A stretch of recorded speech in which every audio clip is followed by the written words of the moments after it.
I remember times growing up where it was like, wait till your father gets home. Yeah, that's true. That's true. I heard that. It actually hurt that relationship in ways. Being firm while being kind with your kids actually creates that trust and that bond. Smart money parenting.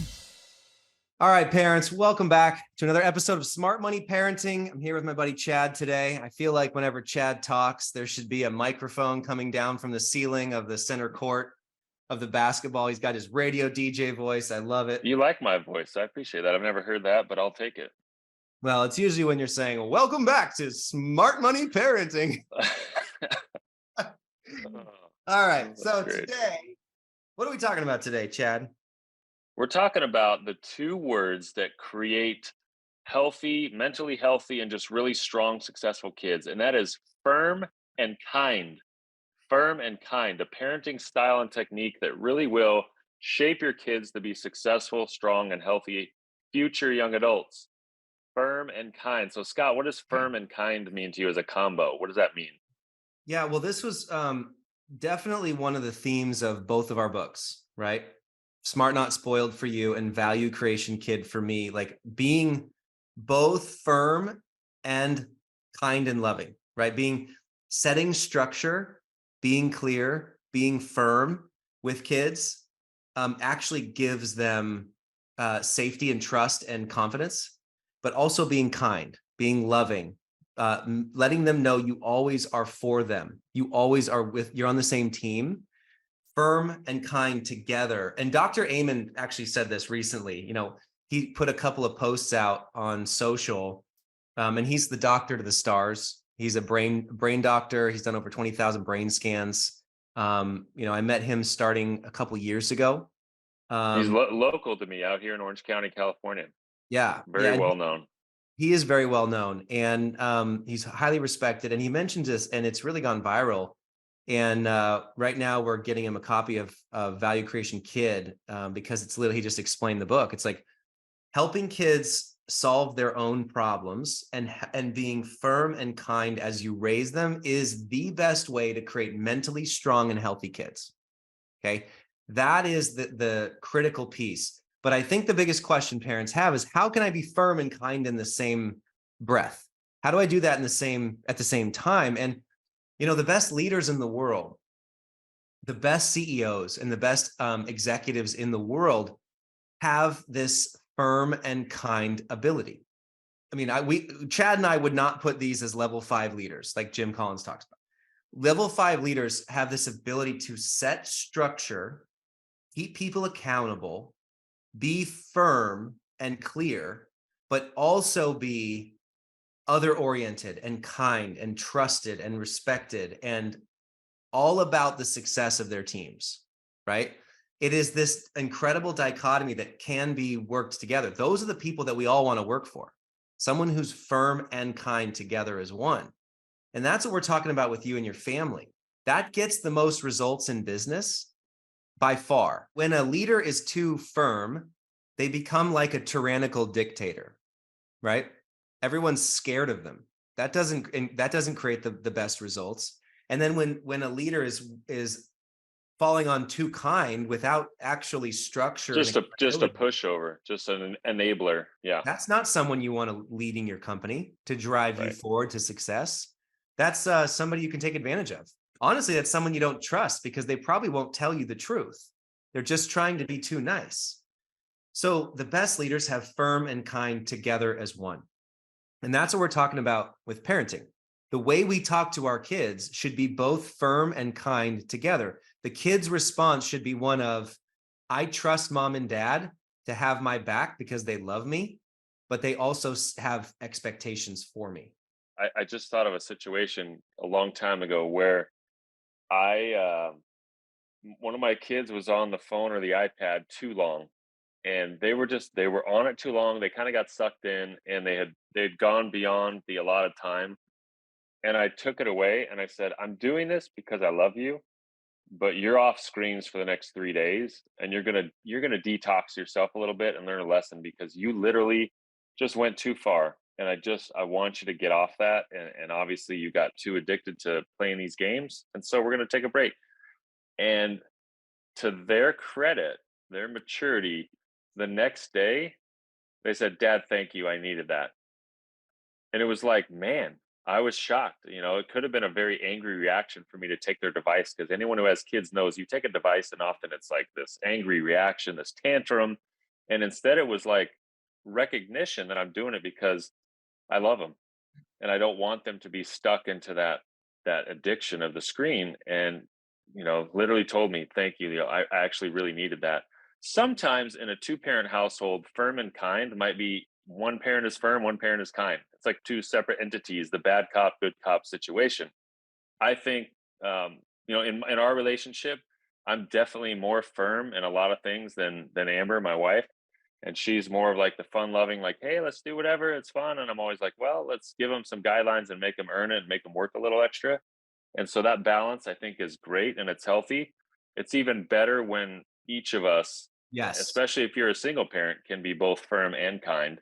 It goes back to what we talked about, Scott, a couple episodes ago, which was relationship without rules equals rebellion, and relationship with rules equals trust and love and this successful bond.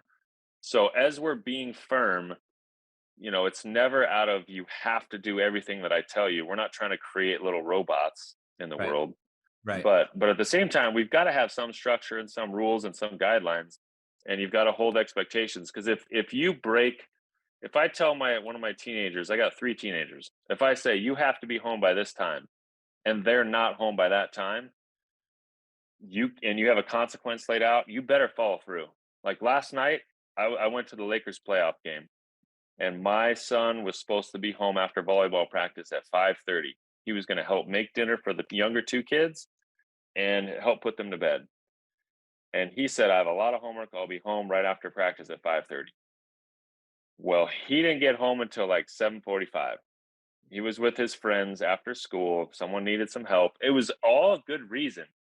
It's not a bad reason, but he didn't keep his commitments and he didn't communicate. And so I said, "You will not have your phone for the next 2 days." And for a 16-year-old high school student, that's really hard. "Dad, I need it for homework."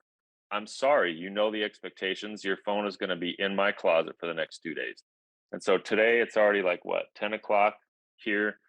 He's at school, he's got no phone. And I think if I was firm but enabling, or kind and enabling, if there's not that combination, you're really going to confuse kids and they're not going to be able to trust what you say. And so that combination is critical. And he wasn't mad and I wasn't mad. I love him, but this is the rule. This is the deal that we set up. Yeah. And you didn't follow it, and there's going to be consequences. And I love you, bud, but this is the way you learn. You're going to learn a lesson right now. Yeah. And that's the critical piece is following through. He knows dad does what he says he's going to do in Right. all things. Dad follows through. Dad has integrity. Dad does love me, right? And we're not saying you should have a good cop, bad cop in a parenting structure. We don't. I actually don't think that that's the best way to go. I think naturally there is someone who's more of the good cop and someone who's more of the bad cop. Yeah. Yeah. But both parents, or even if you're in a single parent home, you have to have together within yourself firm and kind as one. I remember times growing up where it was like, wait till your father gets home.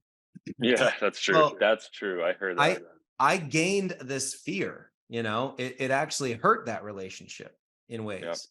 And, what you have to have as a parent is both firm and kind. And I think the reason for that is because being firm while being kind with your kids actually creates that trust and that bond.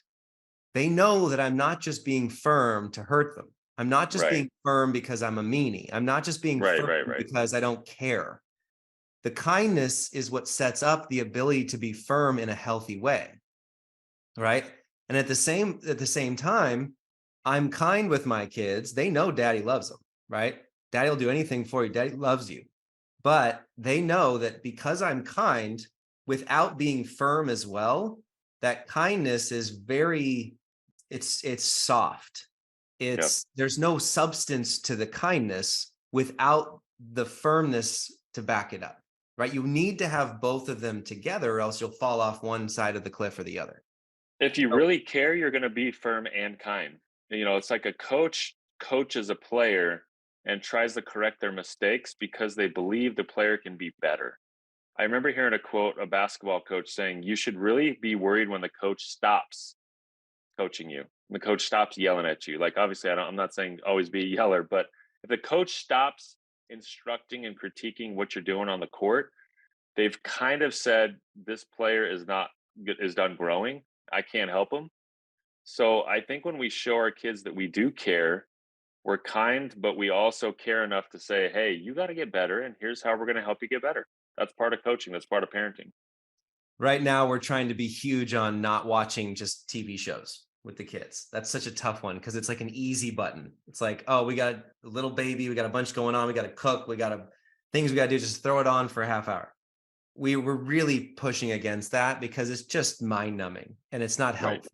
And there's so many other Right. things the kids can be doing. Well, yesterday, Reagan gets home and there was no sports or anything, and the kids are hanging out. And she comes up to me and she gives me a huge hug, which is my soft spot melt me moments. And I'm like, then I give her a kiss on the head. She's like, "Daddy, I love you." And I was like, "I love you too, Reagan." And then she just goes, "Can we watch a show?" Yeah. She's And I, learning. and I looked at her so She's sweetly, and smart. I just looked right back at her, and I was just like, "Oh, sweetie, I love you too." No. Oh And man. she was just like, "Please," and it was this funny. And then I could tell she did it for that whole reason. I was like, "You know the rules. We're not watching a show.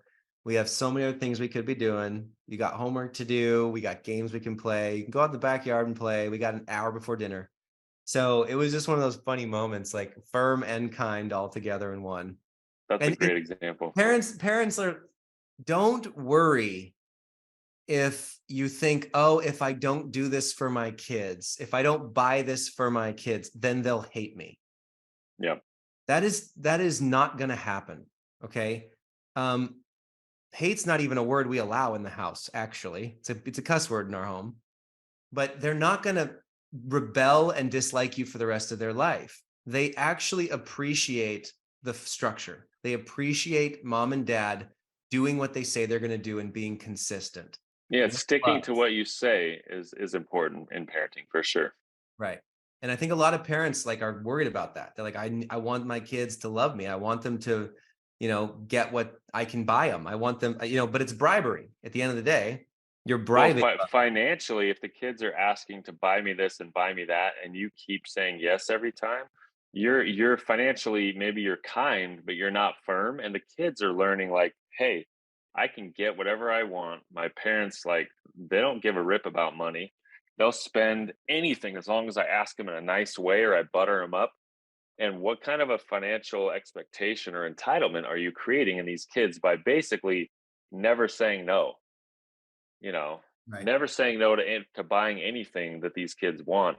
That's going to create a lot of problems down the road, and that's that consumerism where the kid gets a credit card and so it's like, I don't know how to say no. My parents never said no, and now I got a card that has $20,000 on it and I don't have to say no to myself. So financially, I think it's really important to be firm and kind, and that goes back to what you wrote about, Scott, in Value Creation Kid, which is really teach the kids that yes, there's opportunities to acquire and experience cool stuff, but you have to first be valuable and create value and do things that other people are willing to pay for. It's not just put your hand out and say, hey, you're my dad or you're my mom. Like, why don't you just buy me this stuff? Yeah. Practice, parents that are listening to this, practice saying no with kindness. I think, there's this big movie that came out a few years ago called Yes Day with Jennifer Oh, Garner. And it was like, yeah. we always say no to our kids all the time and we're terrible parents. So let's just say yes for a whole day. And it turned into this crazy movie, right? Well, what we're saying is say no with kindness, right?